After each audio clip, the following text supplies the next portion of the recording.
Tetapi ketika Anda dan orang-orang Anda yang mengerjakan, Anda menolak. Tidak, yang dilakukan oleh si Sudais itu adalah bukan bid'ah, karena berdoa itu dianjurkan kapan saja, termasuk di dalam sholat. Waras Anda ya. Inikah cara berpikirnya orang Wahabi? Tetapi kalau Anda yang melakukannya, Anda menggunakan dalil kapan saja. Ini sebenarnya yang mau menang sendiri siapa? Bismillahirrahmanirrahim. Assalamualaikum warahmatullahi wabarakatuh. Alhamdulillahirabbil alamin, wassalatu wassalamu ala sayyidina Muhammadin asrafil mursalin wa ala alihi wa sahbihi ajmain, amma ba'du. Ketika saya menjelaskan tentang apa yang dilakukan oleh salah seorang imam di Masjidil Haram, yaitu Syekh Sudais. Syekh Sudais ini melakukan atau melaksanakan doa khatmil Quran di dalam sholat setiap tanggal 29 Ramadan. Jadi saya mengatakan bahwa Syekh Sudais ini juga mengerjakan bid'ah. Andaikan bid'ah semuanya ini adalah dhalalah, tentunya Syekh Sudais itu juga adalah dhalalah. Kenapa? Karena yang dilakukan Syekh Sudais itu tidak pernah dicontohkan atau diperintahkan oleh Rasulullah Sallallahu Alaihi Wasallam. Sampai-sampai Syekh Utsaimin ini menjelaskan bahwa doa khatmil Quran yang dilaksanakan di saat sholat ini termasuk bid'ah. La asla lahu fi syar'i. Tidak ada asal dalam syariat. Berarti kata Syekh Utsaimin ini adalah bid'ah. Ada teman Wahabi yang komentar di konten saya tersebut. Komentarnya lucu. Kenapa saya bilang lucu? Karena dia kalau untuk dirinya sendiri maka dia pakai kaidah yang umum atau dalil yang umum. Tapi ketika orang lain yang diserang, maka kalau orang lain itu mendatangkan dalil yang umum maka ditolaknya. Tetapi dirinya sendiri memakai dalil yang umum. Apa komentarnya?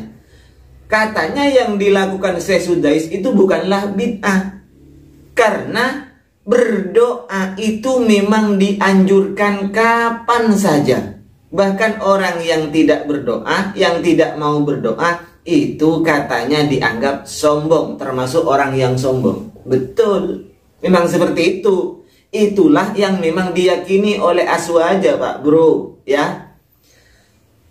Tetapi kenapa Anda jika Aswaja melakukannya dan mendatangkan dalil yang umum, Anda tolak? Contoh, misalnya ada sahabat Aswaja yang memisah di antara dua sholat tarawih ini dengan sholawat. Lalu orang Wahabi mengatakan itu adalah bid'ah, tidak pernah dicontohkan oleh Rasulullah, tidak pernah diperintahkan oleh Rasulullah. Lalu Aswaja menyampaikan dalil, kita disuruh membaca sholawat kapan saja kan, termasuk membaca sholawat di antara dua sholat ini. Dan itu pun diperintah oleh Rasulullah agar memisah di antara dua sholat dengan sholat lainnya dengan kalam, atau kalau tidak dengan kalam kita keluar dulu baru masuk. Itu kan dari Rasulullah. Jadi yang dipakai oleh Aswaja ini adalah dalil umum. Apa keumumannya itu? Membaca sholawat kapan saja, termasuk dari kata-kata kapan saja adalah di sela-sela antara tarawih dengan tarawih yang lainnya. Kapan saja juga kan itu. Tetapi kenapa Anda menolaknya? Anda mengatakan tetap dikatakan Aswaja itu bid'ah, bid'ah, bid'ah, ahli bid'ah. Tetapi ketika Anda dan orang-orang Anda yang mengerjakan, Anda menolak. Tidak, yang dilakukan oleh si Sudais itu adalah bukan bid'ah, karena berdoa itu dianjurkan kapan saja, termasuk di dalam sholat.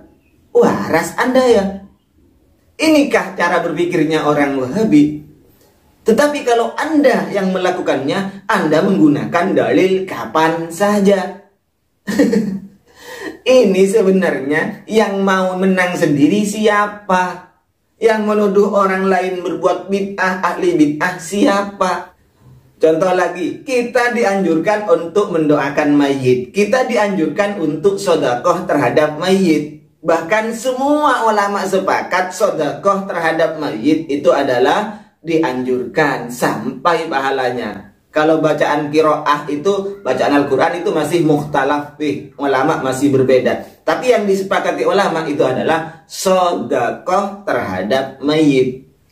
Nah, ketika kita sodakoh di hari ketiga, hari ketujuh, 25, 40 hari, 100 hari, 1 tahun, 1000 harinya, itu sampean anggap bid'ah.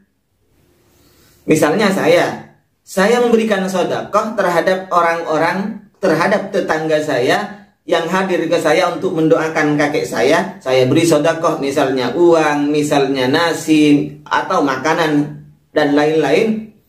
Di hari ke-7, di hari ke-40, di hari ke-100 misalnya, di 1 tahunnya, itu kok dianggap bid'ah? Padahal kita sedekah untuk mayit kapan saja kan? Apakah 40 hari, 100 hari, atau 1 tahunnya itu tidak dianggap sebagai kapan saja? Tetapi kalau Anda yang melakukannya, Anda menggunakan dalil kapan saja. Ini sebenarnya yang mau menang sendiri siapa? Yang menuduh orang lain berbuat bid'ah, ahli bid'ah siapa? Dan mau menang sendiri siapa sebenarnya ini kalau seperti ini, ya? Terus yang kedua, Anda itu komen bahwa mencari ilmu, karena saya membahas daurah. Terus saya juga membahas daurah di konten itu. Daurah ini adalah bid'ah. Ibnu Taimiyah yang mengatakan, Anda mengatakan bahwa daurah atau mencari ilmu ini bukan ibadah. Mas bro, itu pendapat Anda sendiri, apa pendapat ulama, apa pendapat Rasulullah? Saya ingin tahu. Coba datangkan dalilnya yang mengatakan bahwa mencari ilmu bukan ibadah. Jika Anda tidak bisa mendatangkan dalilnya, berarti Anda telah berbuat berdusta. Berarti Anda membuat hukum dengan sesuatu yang tidak diturunkan oleh Allah Subhanahu wa Ta'ala. Ingat, wa man lam yahkum bima anzalallah, maka ancamannya Anda orang yang zalim, Anda orang yang fasik. Jadi Anda harus mendatangkan dalilnya bahwa mencari ilmu bukan ibadah. Ini perkataan Allah, firman Allah, apa sabda Nabi, apa pendapat sahabat, apa pendapat ulama yang mengatakan seperti itu. Saya ingin tahu, bro. Yang saya tahu, pendapat ulama itu, ulama mengatakan bahwa tolabul ilmi min afdolil ibadat. Mencari ilmu itu termasuk paling utamanya ibadah. Bahkan Imam Syafi'i mengatakan mencari ilmu itu lebih baik dari sholat nafilah, sholat mutlak. Itu Imam Syafi'i. Bahkan ulama juga mengatakan annal Islam al-hanif, sesungguhnya Islam ini ja'ala man talabal ilma, menjadikan orang yang mencari ilmu, wasa'ya ilaihi, dan berusaha untuk mencari ilmu, faridatan, terhadap fardu, wa ibadatan, dan termasuk ibadah, wa jihadan, dan termasuk jihad. Tapi Anda mengatakan itu bukan ibadah. Apakah ini berdasarkan pendapat Anda atau pendapat ulama? Silahkan komen nanti ya, lengkap dengan ibaratnya, di kitab apa atau di hadis apa, ayat berapa Al-Qur'annya. Saya ingin tahu komen Anda di sini. Baik, demikian tanggapan saya, mudah-mudahan bermanfaat. Wa akhiran minni, wassalamualaikum warahmatullahi wabarakatuh.